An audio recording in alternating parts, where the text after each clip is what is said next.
play the shitty games that suck ass. He'd rather have a buffalo take a diarrhea dump in his ear. He'd rather eat the rotten asshole of a roadkill skunk and down it with beer. He's the angriest gamer you've ever heard. He's the angry Nintendo nerd. He's the angry Atari Sega nerd. He's the angry video game nerd.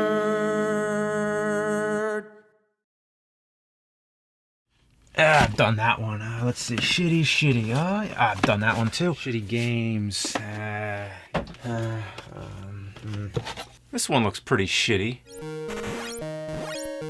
Yeah, it's shitty.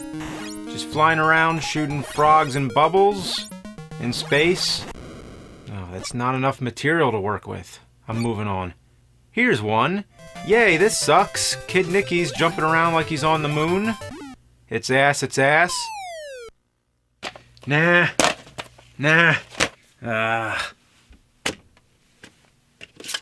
Oh, now this looks hilarious. My mind is a blank. There's gotta be something. Oh, Deathbots. How could you go wrong? Or right. Or rightfully wrong.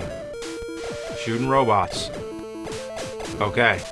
I got it. Mad Max. It was made by Mindscape, proving that not every NES movie-based game was made by LJN. See, LJN was like a cat, and the NES library was its litter box. When the litter box gets too shitty, the cat shits somewhere else. Now I'm on track. Well, you drive around, you run around shooting people, you drive, shoot, buy stuff, drive and shoot. I wish it were LJN because they would have given me more to talk about. Call me an explorer. I've been searching for the perfect shitty game, and I've seen just about everything at this point. But you know what? I'm going to do something that I've never done yet, and that is to review a game on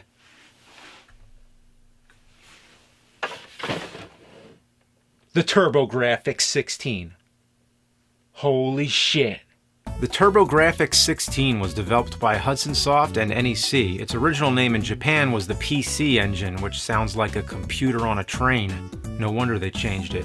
The games came on cards, which was unique. It was technically the first 16-bit console, made to compete with the NES, but it was soon trampled by two titans, the Sega Genesis and the Super Nintendo. Yeah, you were either asking your parents for the Genesis or the SNES. The TurboGrafx 16 was the one nobody gave a shit about. It didn't have as many third-party game developers working for it, but the benefit of that was that it meant less shitty games. The TurboGrafx library is less contaminated than the rest. That's why it's taken me so long to get to it. There's no major stinkers that stick out. But I might have found one. Darkwing Duck, based on the TV show. I remember the show, but I'm not overly familiar with it, which is a fair spot to be in. I have no high expectations or low expectations. By now, I've played some of the most horrible games that are humanly possible to make. Plumbers Don't Wear Ties, Big Rigs, Hong Kong 97. I think I've set the bar too high, or too low, depending which way you look at it. So now, let's get into some more sensible territory. Let's get serious. Or should I say, let's get dangerous.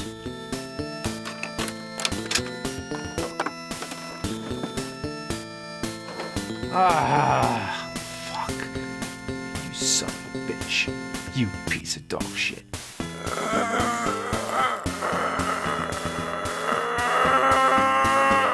Fuck, they think we fucking pieces of shit.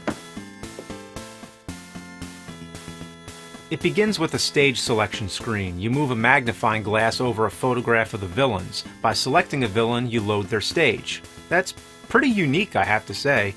As you can see, it's a standard action side-scroller. Nothing much to explain. The graphics are satisfactory for this era. I guess I'm not supposed to be able to reach that D. Come on. Come on! Huh! Figured I could get a running start, but that doesn't work. Great, the game just began and they tease you with an item that you can't get. There's gotta be a way.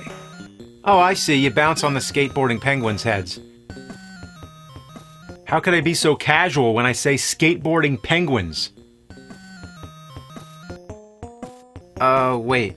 Why didn't it work?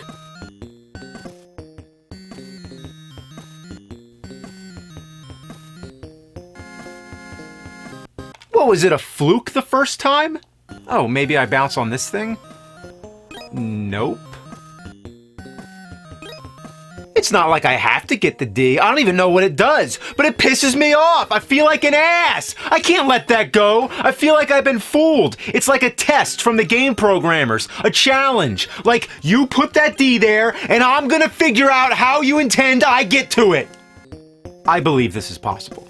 All I gotta do is bounce on one of these penguins. Why would it be so difficult? You know why? The penguins don't come when you're anywhere near the D. No, you gotta walk way out there before they start coming, and at that point they're so fast you lose them.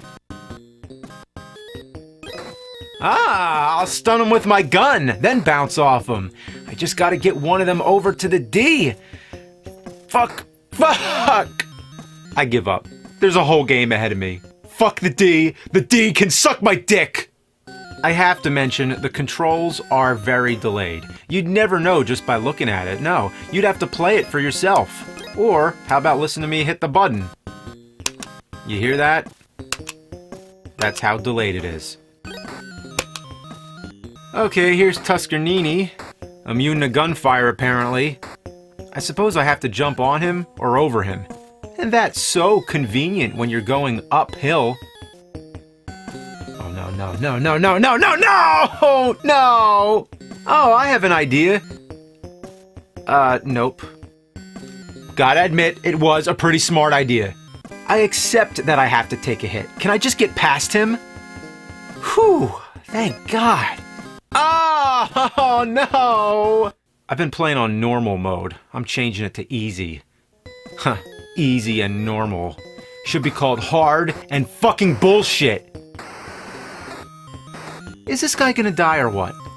Finding ammo isn't that common, and I just wasted it all on one guy. What a shitload of fuck. Here's the final showdown with Tuscarnini. Okay, so the idea is to jump on him. I did it once, why can't I do it again?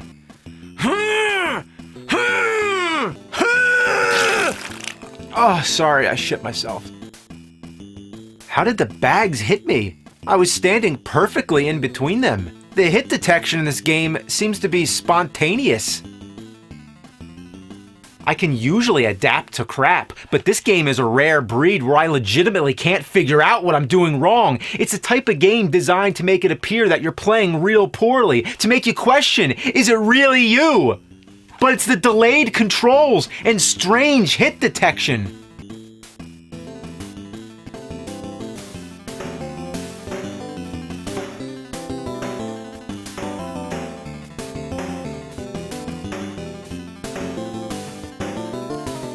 Now all of a sudden it worked?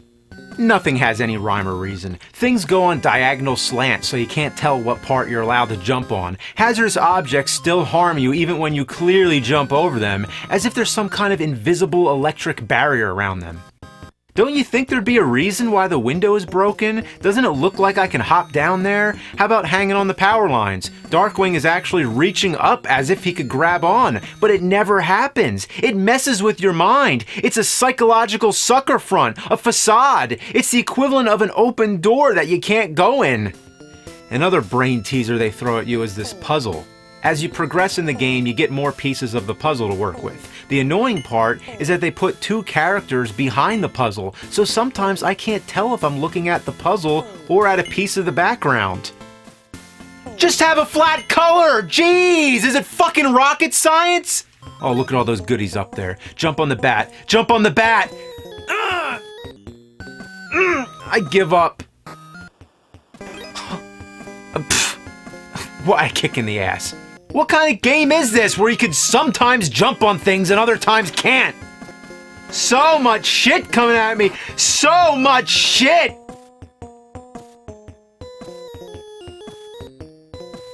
What the fuck just happened? It's like you make one wrong step, you go to the dungeon, bitch! What is this thing anyway? A pizza that turns into a capybara? You can't duck and shoot. Great. Well, at least you can duck. You are a duck. I don't know what kind of fucked up duck can't fucking duck. Get up there. Get up there! Get the fuck up there! With these kind of controls, you should not be required to do platform jumping. And just about now. Fuck. Let's try again. Wait for it. Nope. Not now. Next time. And here it comes.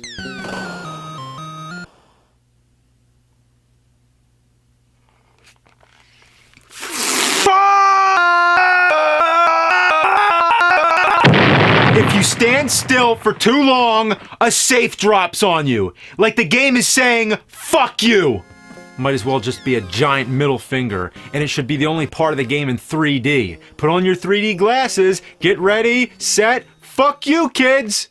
This could have been a decent game. Darkwing Duck is not one of those concepts that's doomed from the start. The show had elements of action, crime solving, and humor. It's been done well before.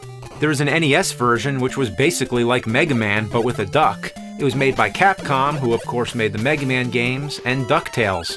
Those all turned out great. So what happened here? The control isn't just bad, it's uniquely bad in an indescribable way. Every game with bad control has its own feel, its own identity. Making bad games is an art form. It's a delicate recipe. Some are worse than others. It might be a massive truckload of elephant shit or a pellet of bird poop.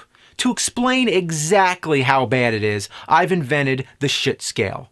It begins with games that are debatably bad, somewhat good games with serious flaws, not part of the turd crust but well within smell range. Then you get to the high level of shit contamination, games that are possible to play but nobody in their right mind would. Then you get into the very high category, which encompasses the majority of LJN games. This is where you could still survive, but you'd come out traumatized. For life. Next is the severe zone. This is for masochists only. These are games that could kill a person. Stay away. Don't even think about it. Then we have Dr. Jekyll and Mr. Hyde. Enough said. Finally, at the extreme end of the scale, major code red, we have games that don't even qualify as games at all. They shouldn't even be on the scale, but they are. And that's so you know to beware. Never play them, never talk about them. So where does Darkwing Duck fall on the scale? I'd say somewhere around here. Of course that means there are games that are worse, but from what I've seen so far, Darkwing Duck is the worst game on the TurboGrafx-16. Being the worst at something is quite an achievement. I'm the fucking nerd. I'll see you next time.